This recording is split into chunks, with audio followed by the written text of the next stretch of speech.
हनुमानगढ़ से है, जहां किसान मोर्चा के आह्वान पर किसानों ने पल्लू टोल प्लाजा पर इकट्ठे होकर केंद्र सरकार की नीतियों के खिलाफ प्रदर्शन कर काला दिवस मनाया। इस मौके पर पूर्व जिला परिषद सदस्य व किसान नेता गौरीशंकर थोरी के नेतृत्व में युवा व किसान साथियों द्वारा टोल प्लाजा पर प्रधानमंत्री मोदी का पुतला फूंककर नारेबाजी की और किसानों ने कहा कि 6 महीनों से दिल्ली की बॉर्डर पर लाखों किसान बैठे हैं, परंतु सरकार उनकी बातों को अनसुना कर रही है। उन्होंने कहा कि तीनों कृषि काले कानून जल्द से जल्द वापस करें, अन्यथा इस संघर्ष को देश की गांव-गांव ढाणी तक मजबूत किया जाएगा।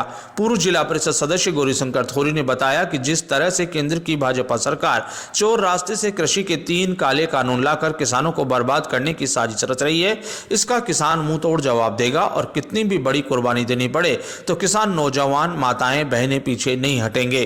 केंद्र सरकार किसान, नौजवान, मजदूर, गरीब विरोधी सरकार को 500 से ऊपर किसान शहीद हो गए। इस सरकार के कान में जूं तक नहीं रहेगी। इससे साफ जाहिर होता है कि ये पूंजीपतियों की सरकार है, देश के अन्नदाता की विरोधी सरकार है।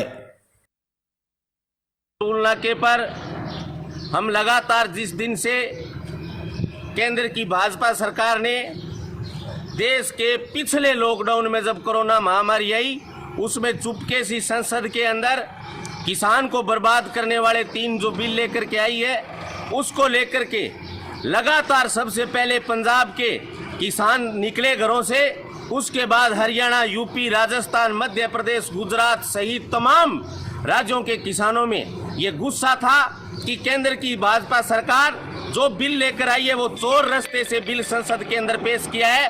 वास्तव में वो किसानों को खत्म और बर्बाद करने वाला बिल है। इससे किसान की खेती चली जाएगी, किसान की किसानी चली जाएगी।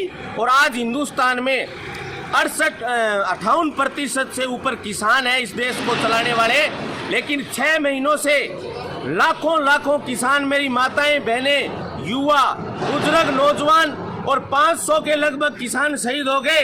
लेकिन केंद्र की भाजपा हठधर्मी सरकार, मैं इतनी बेपरवाह, इतनी हठधर्मी ये सरकार या निकम्मी सरकार कह सकता हूं नहीं देखी है। लोकतंत्र के अंदर जो आदमी अपनी समस्या को लेकर के बॉर्डरों पर बैठे हैं, उनकी सुनवाई नहीं हो रही है।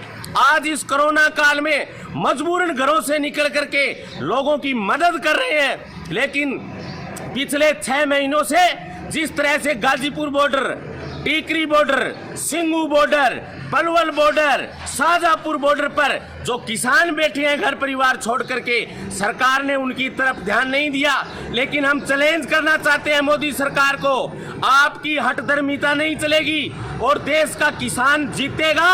लड़ाई कितनी भी लंबी लड़नी पड़ सकती है, लेकिन मोदी और अमित शाह को कहना चाहते हैं कि देश का एक एक किसान और नौजवान जाग चुका है, ईंट से ईंट बजाने का काम करेगा। किसान किसी भी हद तक जा सकता है, लेकिन घरों को वापस नहीं आएगा। सरदार इस आंदोलन की अगुवाई कर रहा है, पूरा देश का किसान सरदारों के पीछे खड़ा है। ये लड़ाई किसान जीतेगा।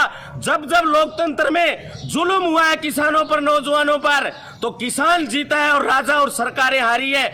यही काम ये आंदोलन करने जा रहा है। हम मोर्चों पर बैठे तमाम लोगों से कहना चाहते हैं, आपको कतई घबराने की जरूरत नहीं है। आप लगातार मुकाबला करो, आप डटे रहो। एक एक गांव और ढाणी का किसान आज आपके साथ कंधे से कंधा मिलाकर तैयार है। आज हजारों किसान हर क्षेत्र से निकल करके बॉर्डरों पर जाना चाह रहा है, लेकिन जिस तरह से कोरोना काल चल रहा है, 2 साल से जिस तरह से इस महामारी ने पूरे देश ही नहीं विश्व को जकड़ रखा है, इसको देखते हुए लोग आज घरों में बंद है। पर मैं देख रहा हूं सोशल मीडिया पर आज जिस तरह से किसान के पक्ष में जो पोस्टें हो रही है, घरों पर जिस तरह से